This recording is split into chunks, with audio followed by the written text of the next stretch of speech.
अहमद शाह अब्दाली को बादशाह आलमगीर ने एक पत्र लिखा था जिसमें कहा था कि जाट जाति जो भारत में रहती है वो और उसका राजा इतना शक्तिशाली हो गया है कि उसकी खुली खुलती है और बंदी बनती है।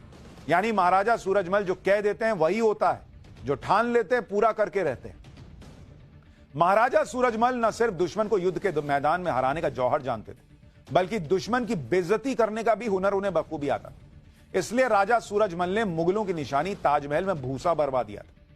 क्रिस्टोफर टेडीजल की किताब the history of architecture in India में इसका जिक्र मिलता है, जिसमें बताया गया है कि साल 1761 की बात है जब राजा सूरजमल ने करीब 30,000 मुगलों की सेना को हराकर आगरा का किला फतेह किया था। इसके बाद उनकी सेना ने ताजमहल पर हमला बोला और उसका चांदी से मढ़ा हुआ मुख्य द्वार उखाड़ लिया।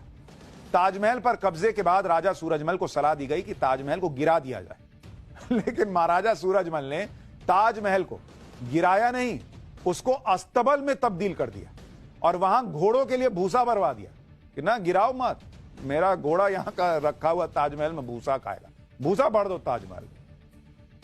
इसके 2 साल बाद 25 दिसंबर 1763 को जब महाराजा सूरजमल दिल्ली की रक्षा के लिए निकले तब मुगल सेनाओं ने धोखे से उन्हें घेर लिया। तब दिल्ली में मुगलों से लड़ते हुए उन्होंने अपने प्राण न्योछावर किए। महाराजा सूरजमल की वीरता और शौर्य का मुगलों में इस कदर खौफ था कि उनकी मृत्यु के बाद भी मुगलों को यह विश्वास नहीं हुआ था कि सूरजमल मारे गए। अपने पूरे जीवन में मुगलों से एक भी युद्ध न हारने वाले महाराजा सूरजमल और उनकी सेना के पराक्रम को लेकर एक दोहे में कहा गया है कि दिल्ली पटना भूल गए, लुट गए लासान, सूरजमल के जाट से थर थर कांपे खान।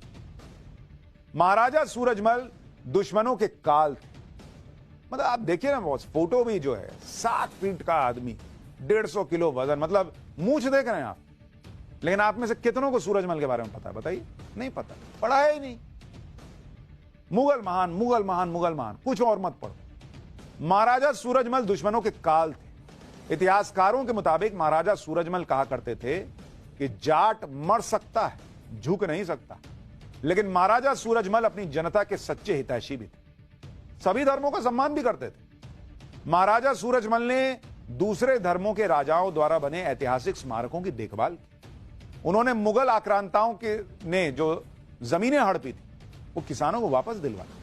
उन्होंने लोगों को योग्यता के मुताबिक ऊंचे पदों पर नियुक्त किया, चाहे उनकी जाति या धर्म कुछ भी हो, उनको फर्क नहीं पड़ रहा था भाई, कुछ भी हो, लेकिन काबिल हो तो तुमको ऊंचे पद पर बैठाए। ये थे राजा सूरजमल। महाराजा सूरजमल की इसी कुशल प्रशासनिक क्षमता, दूरदर्शिता और कूटनीतिक ज्ञान की वजह से उनकी तुलना यूनानी दार्शनिक प्लेटो से की जाती है और महाराजा सूरजमल को जाटों का प्लेटो भी कहा जाता है। तो यह अपने आप में बड़ा ऐतिहासिक है कि किस तरह से इतिहास रहा। वो राजा जो मुगलों से कभी नहीं हारा, जिससे मुगल खौफ खाते थे, जिसने ताजमहल में भूसा भर दिया, उसके बारे में बताना जरूरी नहीं समझा, लेकिन हम तो बताते रहेंगे पाठशाला में। आपको पता ही, हम रुकने वाले थोड़े ही हैं। ये भारत का गौरवशाली इतिहास है, आपको जानना चाहिए।